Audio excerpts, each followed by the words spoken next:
Jajaran Sat Narkoba Polres Buleleng, Bali berhasil mengungkap kasus narkotika jenis sabu seberat 1 kg di wilayah hukum Polres Buleleng. Dari pengungkapan kasus ini, polisi masih memburu 9 orang yang masuk dalam daftar pencarian orang alias DPO. Ini kasihnya dulu Pak Menat.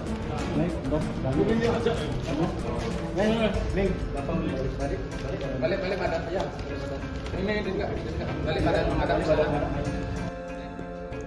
Inilah detik-detik penangkapan dua pelaku kasus narkotika jenis sabu berinisial KM 35 tahun dan DL 36 tahun saat mengambil paket barang di sebuah kantor jasa pengiriman di Jalan Raya Singaraja Dencarik, Banjar Dinas Corot, Desa Dencarik, Kecamatan Banjar, Buleleng.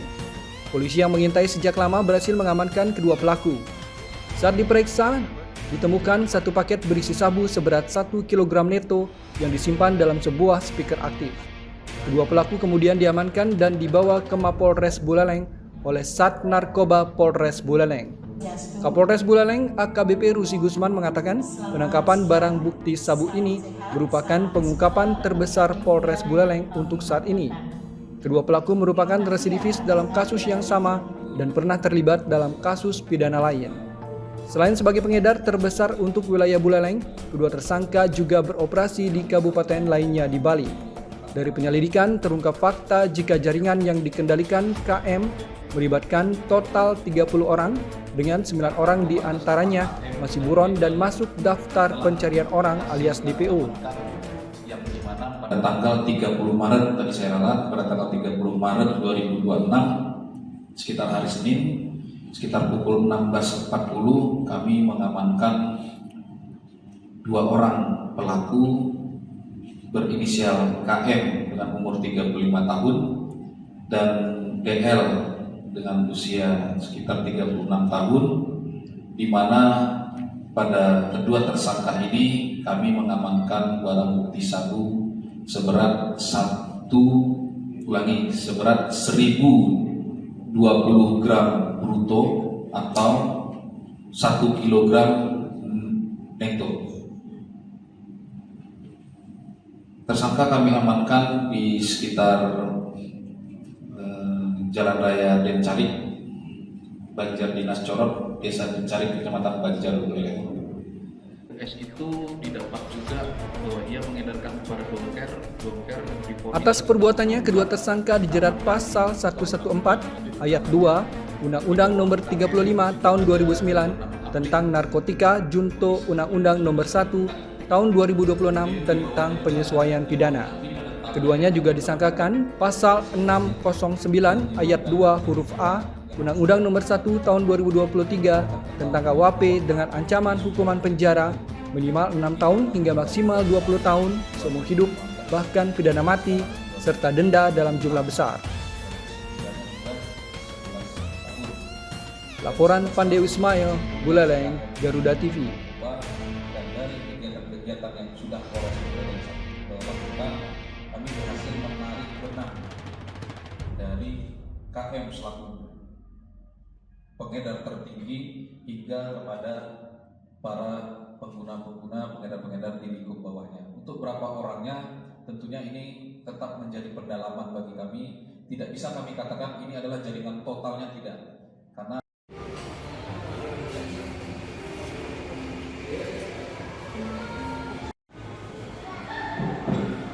Pemerintah pusat melalui Menteri Dalam Negeri terhitung mulai 1 April 2026 menerapkan pelaksanaan work from home (WFH) atau bekerja dari rumah 1 hari dalam sepekan yang dipilih hari Jumat dengan menyasar kalangan ASN.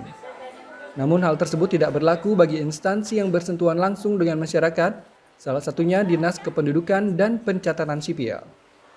Dinas Kependudukan dan Pencatatan Sipil Kabupaten Bangli memastikan pelayanan berjalan seperti biasa meskipun pemerintah melaksanakan work from home atau bekerja dari rumah 1 hari dalam sepekan. Kadis Kependudukan dan Pencatatan Sipil Kadis Dukcapil Bangli, Ana Agung Bintang Sri Utari menjelaskan, pelayanan di Disdukcapil Bangli dipastikan tetap buka seperti biasa, meski sebagian ASN menerapkan WFH. Seluruh layanan administrasi kependudukan tetap dapat diakses masyarakat, mulai dari pembuatan KTP, akte kelahiran, kartu keluarga, hingga layanan pindah datang penduduk. Dalam penerapan pelayanan, pihaknya menerapkan sistem kerja seperti hari biasa. Disdukcapil hingga saat ini masih menunggu petunjuk teknis terkait penerapan pelayanan masyarakat di tengah pemberlakuan kebijakan WFH oleh pemerintah pusat. Kalau kita Dukcapil, teknisnya ya seperti kita setiap hari. Jadi full kerja, operator kita jumlahnya juga terbatas ya. Jadi pelayanan 1 hari Jumat itu ya sama seperti hari-hari sebelumnya. Karena biasanya hari Jumat juga biasanya penumpukan juga ada di hari Jumat. Karena masyarakat hari Sabtu Minggu libur, jadi biasanya penumpukan pelayan kita ada di hari Senin dan hari Jumat. Dengan komitmen memberikan pelayanan kepada masyarakat, diharapkan dapat memudahkan masyarakat dalam mengurus berbagai administrasi kependudukan untuk kelancaran kepentingan umum. Laporan Tim Liputan Bangli, Garuda TV.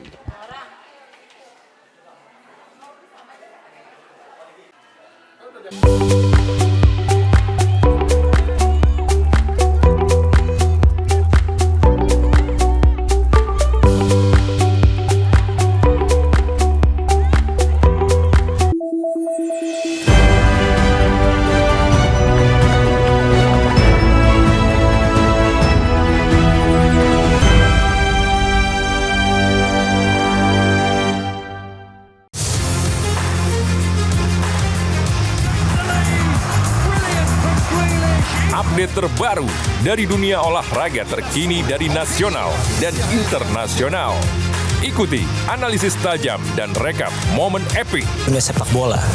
Namun, yang menjadi sorotan utama pada Kemudian di sini mungkin Hafner akan tetap. Saksikan Sport 8 setiap hari pukul 11 malam dan 7 pagi hanya di Garuda TV.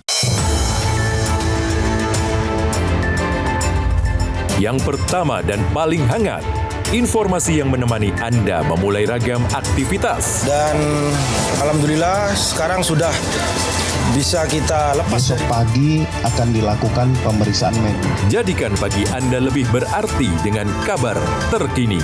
Laporan 8 pagi. Setiap hari pukul 6 pagi. Hanya di Garuda TV.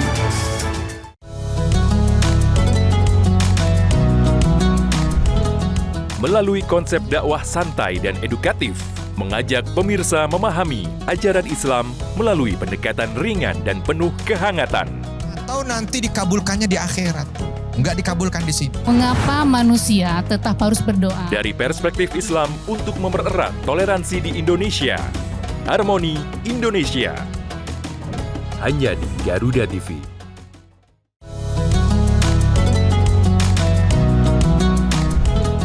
Melalui konsep dakwah santai dan edukatif, mengajak pemirsa memahami ajaran Islam melalui pendekatan ringan dan penuh kehangatan.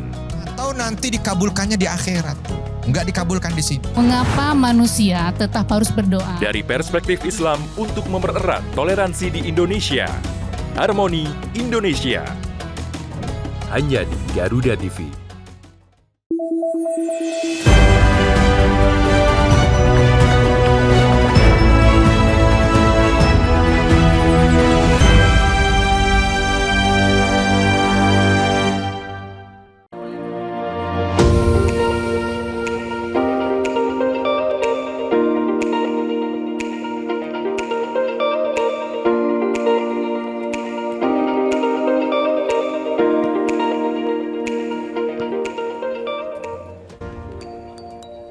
Pasca melakoni 2 laga FIFA Series 2026 menghadapi St. Kitts and Nevis serta Timnas Bulgaria, Timnas Garuda asuhan pelatih John Herdman selanjutnya dijadwalkan melakoni laga FIFA Matchday pada Juni 2026 mendatang.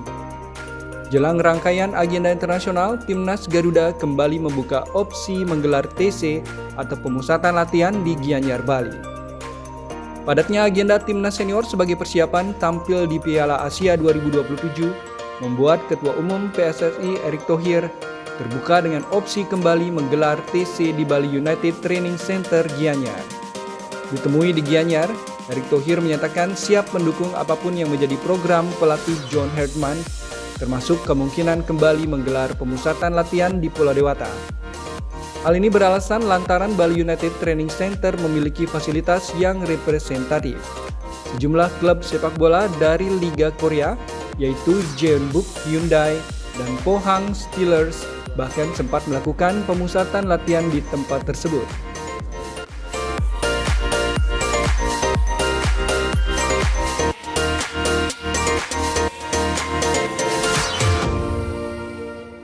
Artinya kalau klub luar negeri sudah mengakui dan sebenarnya timnas juga waktu itu sudah pernah latihan di sini, tinggal nanti kita lihat masing-masing pelatih persiapannya seperti apa.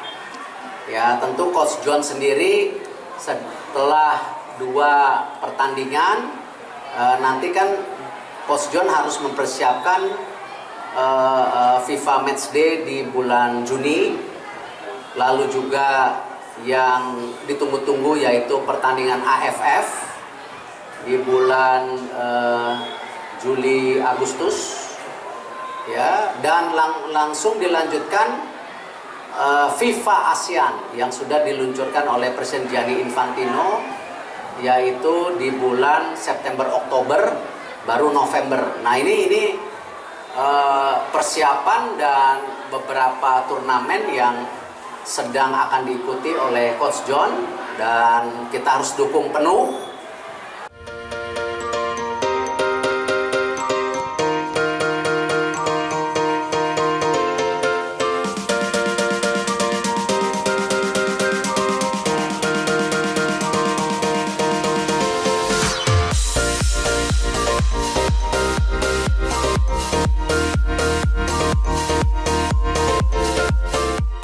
Pemusatan latihan tahap awal kemungkinan paling cepat digelar pada akhir Mei mendatang setelah kompetisi Super League 2025-2026 berakhir. TC tersebut sebagai persiapan Timnas Garuda jelang menjalani 2 pertandingan FIFA Matchday pada Juni 2026 mendatang. Selanjutnya, Juli hingga Agustus 2026, tim asuhan pelatih John Herdman melakoni Piala AFF 2026.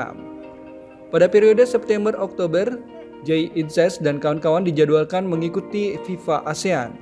Seluruh rangkaian agenda tersebut sekaligus menjadi persiapan jelang berlaga pada Piala Asia edisi ke-19 yang berlangsung 7 Januari hingga 5 Februari 2027 di Arab Saudi. Laporan tim liputan Gianyar, Garuda TV.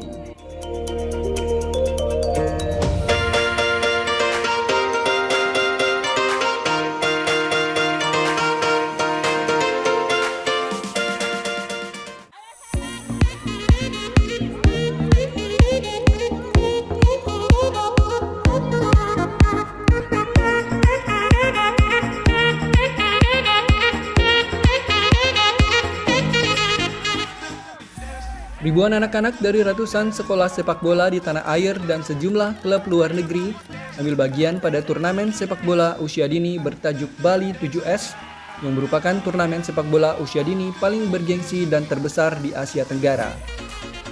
Ajang tahunan ini diharapkan mampu melahirkan regenerasi atlet bertalenta sekaligus ajang menambah pengalaman pemain muda tanah air sebagai fondasi masa depan sepak bola Indonesia. Suasana pusat pelatihan Bali United di Pantai Purnama, Sukawati, Gianyar semarak dengan kehadiran ribuan peserta yang mengikuti International Youth Football Turnamen Bali 7S. 8.000 peserta tersebut terbagi dalam berbagai kelompok usia, mulai dari U8, U10, U12, U14, U16 hingga kategori Pro dan Women. Turnamen sepak bola usia dini yang disebut-sebut paling bergengsi dan terbesar di Asia Tenggara ini juga diikuti para peserta asing dari berbagai klub asal Malaysia, Singapura, Australia, Filipina, dan India. Para peserta bertanding dengan sistem grup untuk memperebutkan gelar juara di masing-masing kategori. Antusiasme tidak hanya datang dari peserta, namun juga dari ribuan orang tua yang turut hadir memberikan dukungan langsung kepada anak-anak mereka. Yang jelas bangga sih, karena kan perwakilan setiap SSB kan, jadi kita bangga. Itu dari Jogja berapa klub yang dibawa ke sini, Bu? Kalau dari 2012 ini ada dua klub. Tapi dari SSB kita ada SSB 2 tim. Bu, persiapan anak Ibu seperti apa sebelum ikut ke sini? Latihannya lebih biasanya kan seminggu 4 kali kita ada privat sendiri, jadi hampir 1 minggu full kita udah ada persiapan. Turnamen International Youth Football Turnamen Bali 7S ini dibuka Menteri Pemuda dan Olahraga Republik Indonesia Erick Thohir. Event ini diharapkan mampu menjadi wadah untuk menemukan dan mengembangkan bibit-bibit atlet sepak bola muda berkualitas. International Youth Competition atau turnamen ini Bali Sevens by Terima Disabilitas yang sekarang ini tahun 2026 ini merupakan tahun ketiga kami dengan ada 39 lapangan pertandingan, 500 tim yang hadir, 8.000 peserta. Tahun pertama kita adalah 225 tim, tahun kedua kita adalah 389 tim. Dengan dukungan dari Kemenpora dan dari PSSI telah membuat kita sukses untuk melakukan turnamen grassroots yang telah didukung. Lalu kalau kita bicara kompetisi usia dini, ya saya apresiasi bahwa dengan adanya Bali 7 yang dulunya 6.700 sekarang 8.000, ya yang dulunya 300 lebih sekarang 500.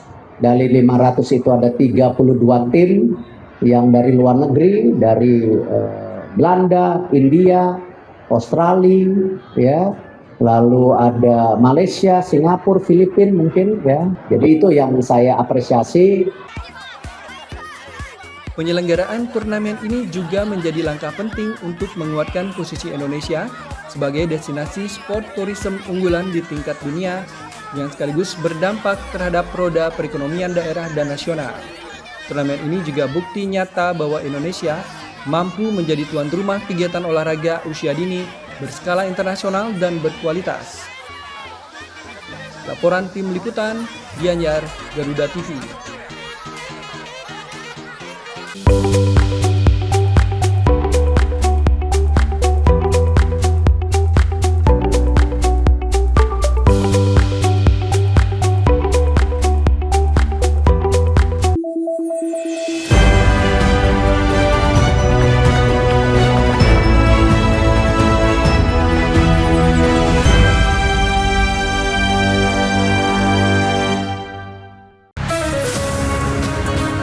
Di tengah perubahan dan dinamika bangsa, ada isu yang memerlukan sebuah solusi.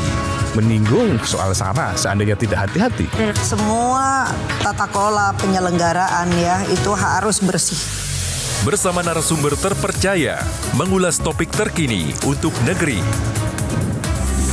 Indonesia Kita, Senin sampai Jumat pukul 7 malam. Hanya di Garuda TV. Sepanjang hari, Indonesia dipenuhi beragam peristiwa, dari isu nasional hingga dinamika internasional. Tim SAR gabungan berharap korban segera ditemukan dan dievakuasi dalam kondisi terbaik.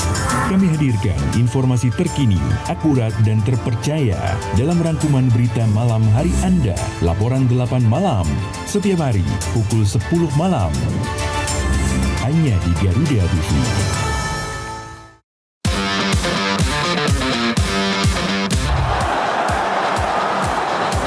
Kompetisi memanas pada tiap lini klasemen Eropa. Perebutan juara terus terjadi, membuka cerita baru di tiap laga pertandingannya.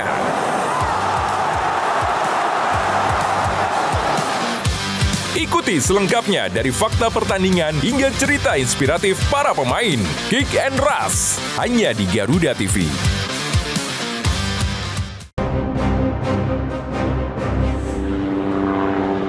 Dalam operasi militer modern, helikopter ringan memiliki peran strategis. Kemampuannya untuk beroperasi di medan yang sulit hingga mampu bergerak rendah dengan manuver cepat. Didesain untuk menyusup, menyerang, dan menjemput. Seperti apakah si kecil penakluk langit? Saksikan In Militer setiap hari pukul 2 siang.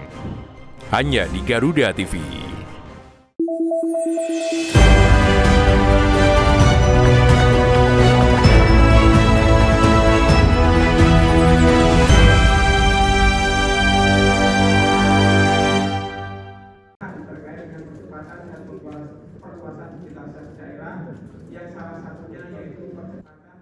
Pemerintah Kabupaten Karangasem terus mendorong percepatan digitalisasi keuangan daerah melalui implementasi Kartu Kredit Pemerintah Daerah atau KKPD.